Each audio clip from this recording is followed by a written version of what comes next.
For his mum, it's time for the most controversial part of the Buteyko treatment. The golden rule is that breathing must always be done through the nose, never the mouth. To make sure he's breathing correctly, his mum has been told to tape his mouth up.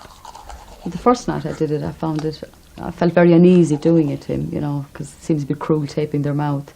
And Ashley felt a bit apprehensive as well. But I kept checking him. I mean, I was checking him nearly every few hours that night, just to make sure he was all right. Because even though he knew he could take it off, it seems like, you know, he might smother or something, but it seems to be sleeping better with it, and he seems to get used to it. Well, I would be totally unwilling to inflict that on one of my children. That seems to me illogical in asthma and potentially dangerous and cruel for children. I wouldn't recommend anyone to spend their money on Buteyko at the moment.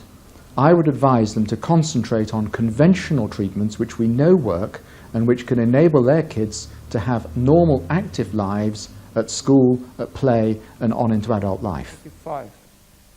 But on the final day of the course, there are some interesting results. All our boys seem to be improving. They can hold their breath 2 or 3 times longer, and they've been using their inhalers less. Oh yeah, well done. Very good. After the course is over, the hard work continues. The boys have to keep on exercising and keep their mouths shut. Well done. Keep your mouth closed. But for both the boys, it seems to be working. From using his inhaler 4 times a day, Joe's now gone 4 weeks without needing it once. I've been doing quite a lot of sports on the grass and I haven't been wheezy at all. And it's made a really big difference, really. Ashley too has shown a similar improvement. He's pleased and his mum's delighted. The course has been finished 2 weeks now, and since then he's only taken his inhalers 4 times, which has been very good, because before that he's taken it nearly every day, and he could do a lot more sport without having to stop and take his inhalers. I think it should be available to everybody. It's wonderful. The evidence remains anecdotal, which means many doctors remain sceptical. But with more children than ever before suffering from asthma, some now say it's time to give the Buteyko method a full clinical trial. I think if we could cut down on our drug budget and improve the quality of the life of all those people with asthma, we should welcome any development. And if we can design the right sort of trial to look to see whether the Buteyko method is effective and the results are very favourable, then I'll be very happy to use that technique. Shuli Ghosh with that report. The Department of Health told us there are currently no plans to introduce clinical trials for Buteyko in Britain, despite the success rate that's been claimed. Supporters of the controversial treatment stress that the taping of the mouth has to be done with a special type of material and must only be tried under supervision and within the strictest guidelines.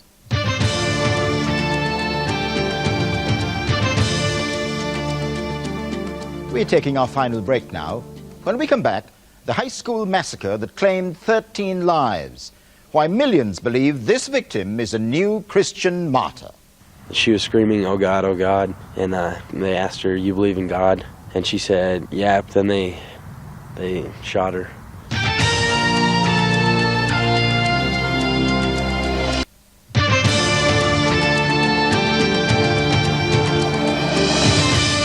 Welcome back.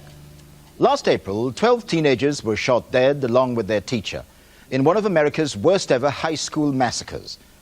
The killers, no more than children themselves, turned out to be harboring a lethal grudge against anyone who believed in God.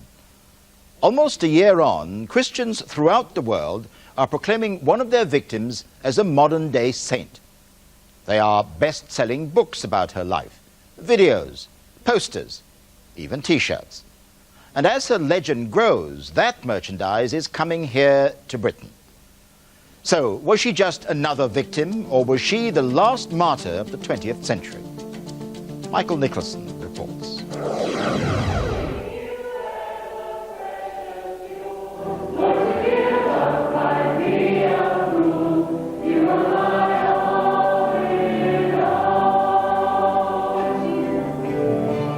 God, they say, moves in mysterious ways. They know that well enough here in Denver. For such believers, their tragedy is easily explained. It's a simple equation. Good against evil, God against the devil. It's how they've coped here. It's their comfort. It's their faith. And few have had it put to a greater test than on that murderous April morning 10 months ago. They started shooting people, and at first we didn't think it was real. And then we saw people, we saw blood, and we saw people. All black trench coats and ski masks. They were very heavily armed. There were some more shots fired inside the school. So gruesome after the shootings that counselors had to be brought in. This can't be happening to our school. I know, we don't. I don't know.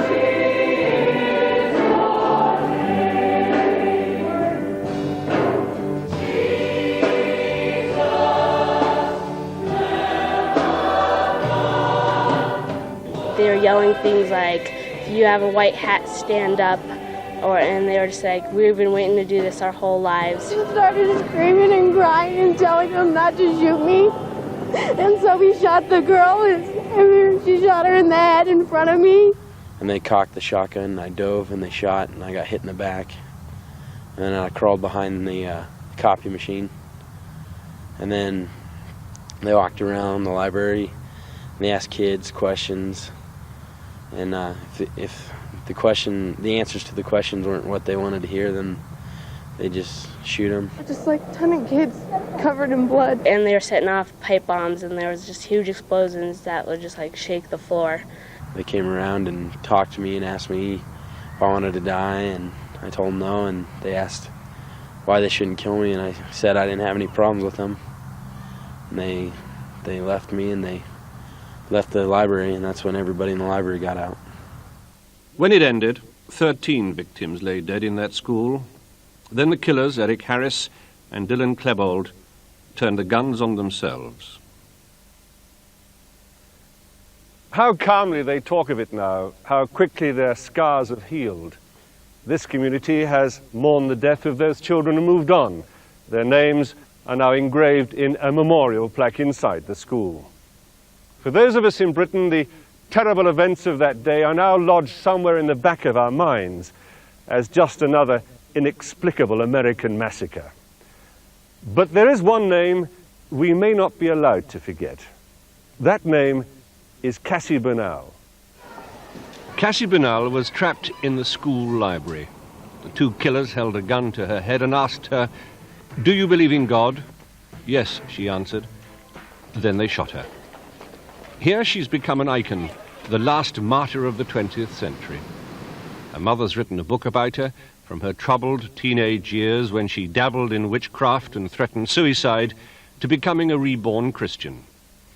Already, She Said Yes has sold 250,000 copies worldwide. I think from the onset we saw that Cassie, it was as though she had come full circle, and the things that she was doing before in her life that were so dark and destructive were some of the things that motivated Eric and Dylan. And we had hoped that our story would give parents some insight into maybe taking some stronger steps in their children's lives to possibly effectuate some change in our world and parenting. And although we have received some criticism for what we've done, we still believe that we had a story and that it needed to be shared. This is, I believe, one of the greatest evangelistic tools I've seen in this century. You may disagree, but I think that it's the first time I've ever seen the gospel constantly go out through the airwaves, through TV, no matter what. People are still talking about this.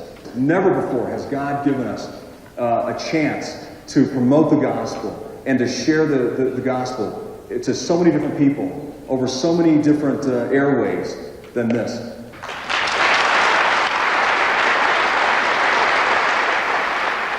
The bestseller has now been followed by a church marketing blitz. There's a Yes video, Yes badges, Yes tracks, and yes, even a Yes t-shirt. Just, it says Yes and Cassie Bernal, WBCC, and then on the back. Does that surprise me? Yeah, it gives you the definition of what a martyr is. Personally, I think, that's probably pushing it a bit too far, isn't it, to call her a martyr? Oh, we don't think so. Whether she's a martyr or not, we really don't care, but we believe that she is a martyr because she had a gun to her head and she was willing to say yes. We believe that for this purpose she was born, to give up her life, and she would agree with that. It hurts her parents that she's gone, but Cassie would say, yeah, for this reason I was born. I think that the way I'm advancing the kingdom is just being a loyal friend and a good example to non-believers and also Christians. The video was made by her church leaders, as they do with all new converts, and they make no apologies for using it. They see her conversion, her recorded message, as a godsend. Just to live for Christ.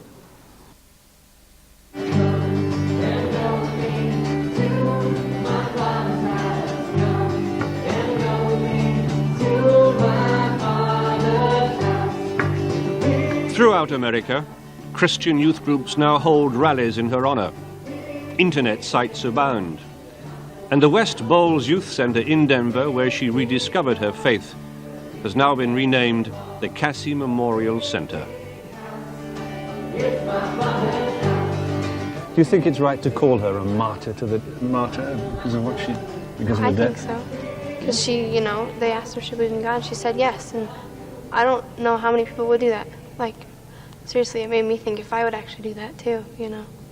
Well, she was our friend, of course, so it's hard to call her, like, you know, a martyr, but she was, you know, that's what she lived for every single day. She lived for Jesus. That's what her whole life was. Like, I hope that if anyone put a gun in my face, I would do just what she did. I can imagine a lot of kids back home of your age who were listening to you, and they'll say, just a lot of religious freaks. How would you react to that? People will say, religious freaks, I don't like, you know, religious, but unless you've actually been through something as terrifying as that, you know, you just never know. Even though we lost a good friend, it was for the right reasons. And some people would, you know, be like, oh my gosh, how can they say that? But it's true, and I know where she is now, so. In heaven, and her killers in hell, even if the church has forgiven them. It planted 15 memorial trees, including 2 for Harris and Klebold, but outraged parents came and cut them down. But these stumps represent something else, and something perhaps unexpected, because they were cut down by grieving parents who were outraged that the church should have planted them in the first place as an act of forgiveness. Parents who are now suing the school for refusing to place religious symbols on their commemorative plaques. Now we have the black parents of one of the victims suing the white parents of the killers on a racist charge, and to cap it all, we have the parents of those killers now suing the sheriff's office for allowing it to happen at all. A tragedy that you'd have thought would have united a community, now sadly is slowly pulling it apart. In the beginning, I think, there was tons of people that just like bonded together in churches and all this stuff, but then eventually it started to die down. Like, tons of people are like, let's just forget it, you know, let's just get it away and, you know, go on with our lives. So with that, a lot of people have like split apart, I think. It's sad then, isn't it? Yeah. Sad, certainly, for respectable people living in such quiet suburbs who are still asking themselves how and why. And now the final sting. Another girl, a classmate, Valine Schnur, says it was she who said yes to the gunman. Valine lived. Perhaps Cassie's martyrdom may not. Does it hurt you to think that people are now saying, well, Cassie never said yes, that incident never happened? It hurts a little bit, yes. We personally believe that she did, that the gunman did ask her and she did answer. We also believe that Valine answered the same question but was spared. And so might Cassie's legend. There were certainly enough witnesses with her that terrible morning to confirm it. I heard her, and I don't know who it was, if it was Eric or Dylan, but one of them, she was screaming, "Oh God, oh God," and they asked her, "You believe in God?" And she said, "Yeah, I believe in God." And then they paused for a second, and they said, "Why?" God is so merciful and dreading and mean and, you know, hypocrite and all kinds of mean things. And then she started to say, "No, he's not," and they shot her. and that's what I heard. I heard a gunshot, and I didn't hear any more from Cassie. For us personally, Cassie's gone, and we know that she's in heaven with the Lord. And what happened in those 15 minutes in the library, for us personally, makes no difference in our world. We have suffered a great loss. Cassie said yes many other times in her life, and it was tough for her sometimes to go without friends because she wasn't, being a Christian isn't always the most popular thing to do, but she'd keep plugging along and trying to seek God's will in her life, and she said yes.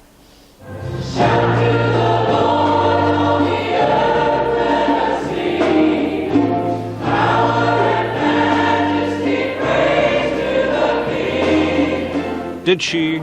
Didn't she? Does it matter? In this country where church battles with church for congregations, where they're constantly looking for new ways of selling God to America, Cassie Burnell's martyrdom has been a phenomenal marketing success. And here in Colorado, they really do believe this one is God-given.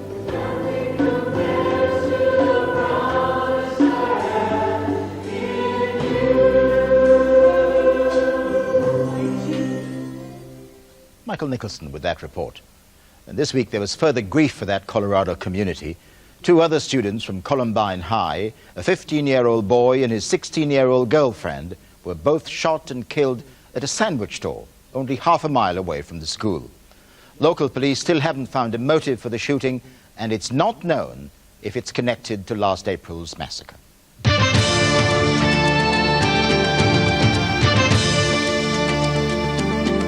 Before we go, an apology to those of you who tried to take part in last week's phone poll on the Section 28 law and who were unable to get through. We put the management of the poll into the hands of a company with vast experience of handling such telephone votes. However, by their own admission, they greatly underestimated the number of calls there were likely to be, and the technology proved unable to cope with the volume. So once again, apologies if you tried to vote but were unable to. And that's nearly all we have time for tonight. If you'd like to contact us, you can write to us at the usual address, Tonight, Granada TV, Key Street, Manchester, M69EA. That's Tonight, Granada TV, Key Street, Manchester, M69EA. Next week, teaching babies to communicate before they can talk. The doctor who has taught sign language to toddlers. It worked in the States. How did he get on here? That's next Thursday at 10. But for tonight, from me and all my colleagues here, good night and thank you for joining us.